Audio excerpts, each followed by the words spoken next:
ওদিকে দাসী এক বিশেষ ওষুধ নিয়ে এসে রানীমাকে দেয়, কিন্তু রানীমা কিছুতেই সেই ওষুধ খেতে রাজি হয় না। নিন রানীমা, এই ওষুধটা খেয়ে নিন। এই ওষুধটা খেলে হয়তো আপনি ধীরে ধীরে সুস্থ হয়ে যাবেন। না না, আমি কিছুতেই ওষুধ খাবো না। এই ওষুধ খেতে খুব বাজে, আমি জানি। আর আর এই ওষুধ খেতে খুব কষ্ট হয় আমার। আমি কিছুতেই ওষুধ খাবো না।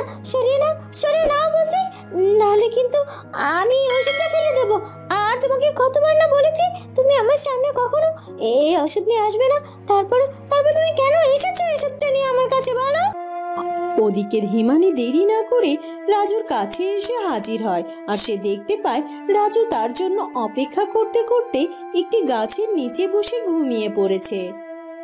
রাজু তো মনে হচ্ছে এখানে ঘুমিয়ে পড়েছে। হ্যাঁ হ্যাঁ, তাই তো দেখছি। রাজু, বলো বলো, তুমি আমাকে এভাবে কেন রেখেছো? জলপরি, তুমি কি এখনো বুঝতে পারছো না আমি তোমাকে কেন বারবার ডাকি?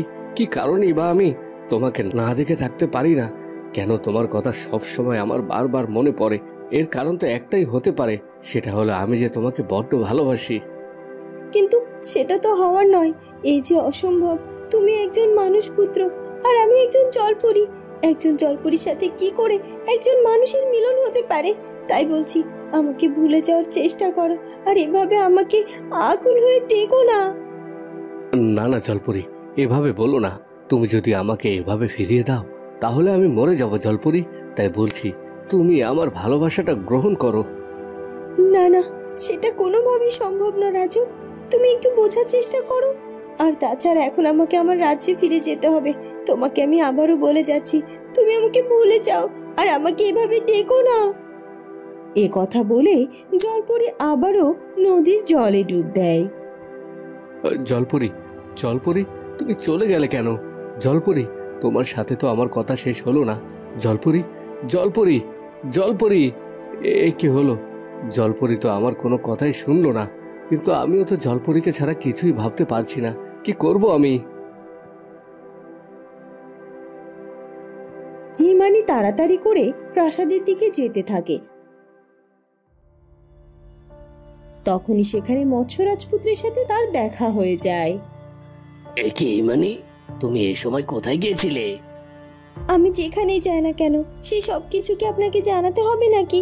আমাকে যেতে দিন, আমাকে আমার প্রাসাদে যেতে দিন। হিমানি, তুমি সব সময় আমার সাথে এরকম আচরণ কেন করো বলতে পারো? আর মাত্র সামান্য সময়, তারপর তুমি আমার স্ত্রী হবে, আর তাই আমাকে তোমাকে সবকিছু বলতেই হবে, তাই না? আমি আপনার স্ত্রী হব ঠিকই, কিন্তু এখনো তো আমি আপনার স্ত্রী হয়ে যাইনি। তাই আপনার স্ত্রী হওয়ার আগ পর্যন্ত আমার তো নিজস্ব কিছু স্বাধীনতা থাকতেই পারে, তাই না রাজকুমার? হিমানি, তুমি সবসময় আমার সাথে এভাবে কেন কথা বলো? আমি তো তোমার কোনো ক্ষতি করিনি, আর তোমাকে আমি ভালোবাসি। এটাই কি আমার অপরাধ? না না, সেটা হতে যাবে কেন? দেখুন, আমার এখন আপনার সাথে কথা বলার সময় নেই। আমার শরীরটা ভালো লাগছে না, আমাকে আমার প্রাসাদে যেতে দিন। এ কথা বলে হিমানি আর একটু দেরি না করে তার প্রাসাদের দিকে এগিয়ে যেতে থাকে। না না, যতদিন হচ্ছে যেন হিমানি আমার সাথে খারাপ ব্যবহার করা শুরু করেছে। না, এটা আমি আর মেনে নিতে পারবো না। আর তাছাড়া এই বিয়েটা যত তাড়াতাড়ি সম্ভব এগিয়ে আনা যায় সেটাই ভালো হবে। আমাকে গিয়ে একবার মৎস্য রাজার সাথে কথা বলতে হবে।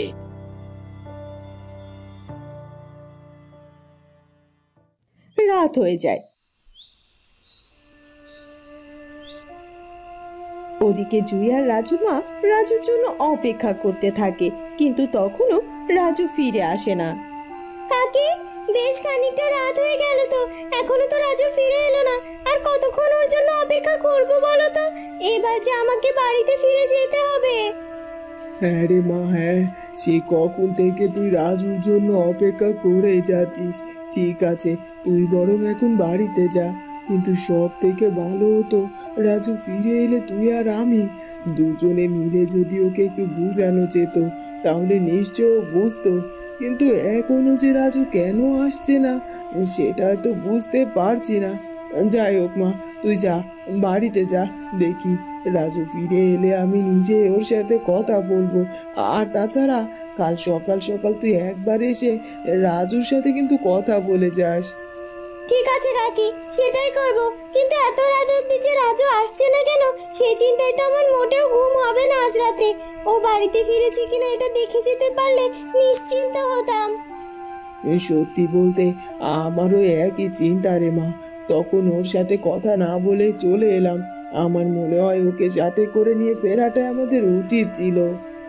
তোমার কি মনে হয় কাকি, আমরা গেলেই রাজু আমাদের সাথে ফিরে আসতো? তুমি রাজুকে চেনো না?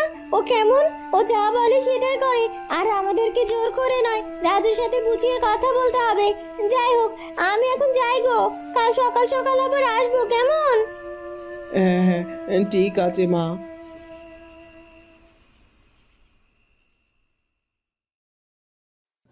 ওদিকে হিমানি মন খারাপ করে শুধুমাত্র রাজুর কথাই ভাবতে থাকে। রাজুর জন্য মনটার মধ্যে বড্ড ছটফট করছে। আমি তো বুঝতে পারছি না কেন এমনটা হচ্ছে, আর ওই বা কেন এমনটা করছে।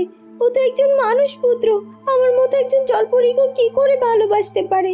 ওর আর আমার মিলন যে কখনো কোনোদিনও কোনোভাবেই সম্ভব নয়। কিন্তু ওকে ওকে আমি কি বলবো? ও তো আমার জন্যই নদীর পাড়েই বসে থাকে, আমার জন্য অপেক্ষা করে। আর আমারও যে ওর জন্য মনটার মধ্যে ছটফট করে, আমি তো খুব ভালো করেই জানি। আসলে কখনো কোনোদিনও আমি চাইলেও রাজুর জীবন সঙ্গী হতে পারবো না। আর তাই তো আমাকে রাজুর কথা ভুলে থাকতে হবে। কিন্তু আমি কিছুতেই যেন রাজুর কথা ভুলে থাকতে পারছি না। আর তাছাড়া ওই মৎস্য রাজপুত্রের সাথে তো আমার বিবাহ হবে, আর তখন তো আমি একেবারে চিরকালের মতো তার কাছে বন্দী হয়ে যাব। জানি না আমার সামনে কি হতে চলেছে। তবে যাই হোক না কেন, এখন আমাকে একটু বুড়িদিদার কাছে যেতে হবে। বুড়িদিদার কাছ থেকে সবকিছু আমাকে সঠিকভাবে তখন জানা হয়নি। আমাকে আমার ভবিষ্যৎ সম্পর্কে সবকিছু বুড়িদিদার কাছ থেকে শুনতেই হবে। আর একটু দেরি করব না, যাই, বুড়িদিদার কাছে যাই। এ কথা বলে হিমানি তাড়াতাড়ি করে ঘর থেকে বেরিয়ে যায়।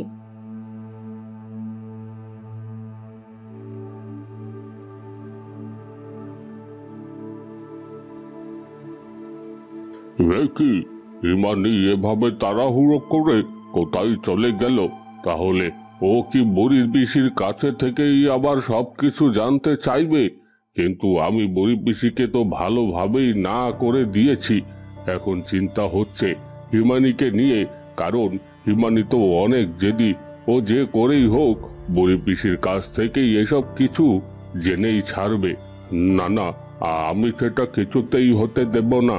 এক্ষুনি আমাকে হিমানির সঙ্গে সঙ্গে বুড়ি পিসির কক্ষে যেতে হবে, যেন কোনোভাবে হিমানি এসব কিছু না জানতে পারে।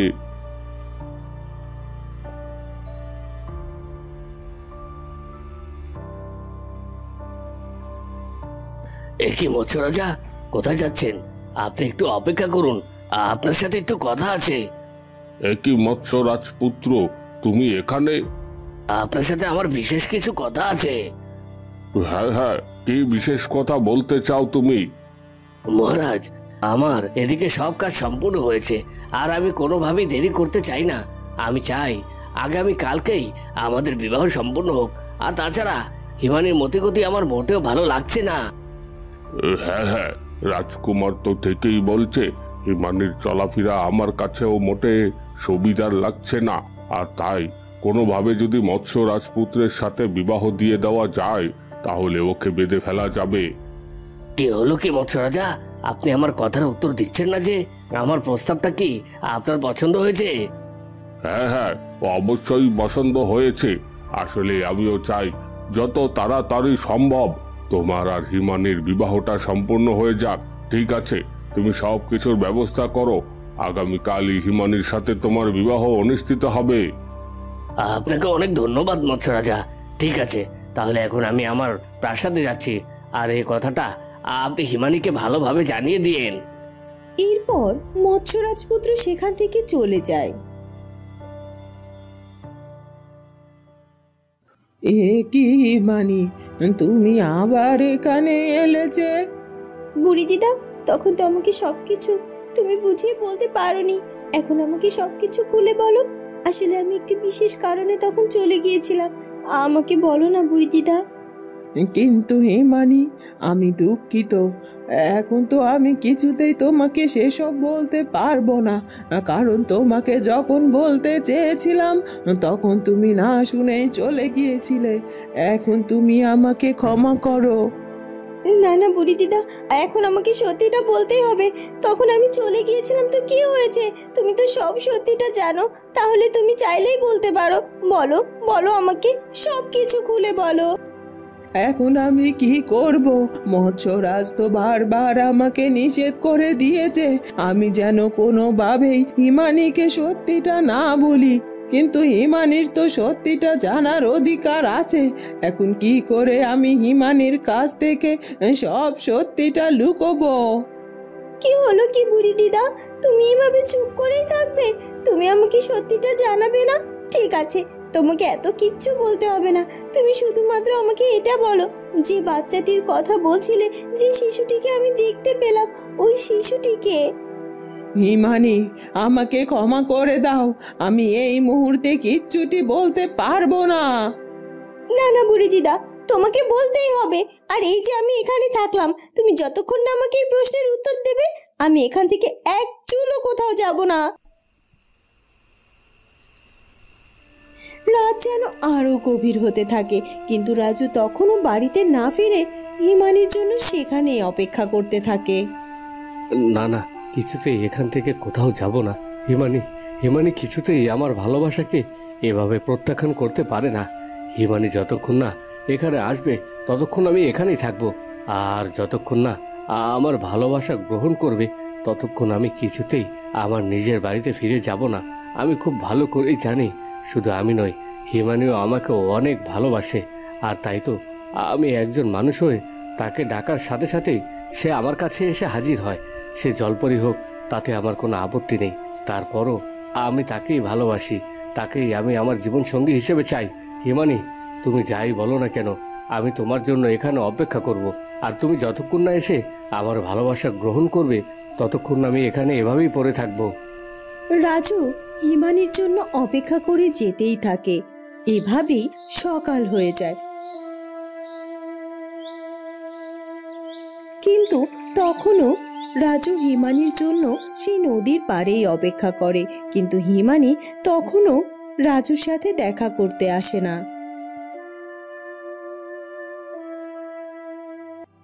ওদিকে রাজুর মা বড্ড চিন্তায় পড়ে যায়। এ কি, রাত পেরিয়ে সকাল হয়ে গেল, কিন্তু তারপরও তো এখনো ছেলেটা বাড়িতে ফিরলো না। ছেলেটা কি এখনো ওই নদীর পাড়েই পড়ে আছে কিনা কে জানে। কালকে যে কেন ওর সাথে গিয়ে কথা বললুম না। কাজ করি, আর কিছুক্ষণ আমি অপেক্ষা করি, তারপর দেখি রাজু ফিরে আসে কিনা। রাজু যদি এরপরও ফিরে না আসে তাহলে আমি আবার যাব, আর ওখানে গিয়ে রাজুর সাথে কথা বলবো। আমি ওর কাছে জানতে চাইবো ও কেন কেন এমন পাগলামি করছে, আর কেন আমাকে এত চিন্তার মধ্যে ফেলে রেখেছে। বন্ধুরা, কি হতে চলেছে এরপর সেটা জানবো আমরা কাঠুরিয়া ও জলপরি গল্পের পরবর্তী পর্বে। আর আমাদের আজকের পর্বটি ভালো লাগলে অবশ্যই আমাদের চ্যানেলটিকে সাবস্ক্রাইব করে দিও।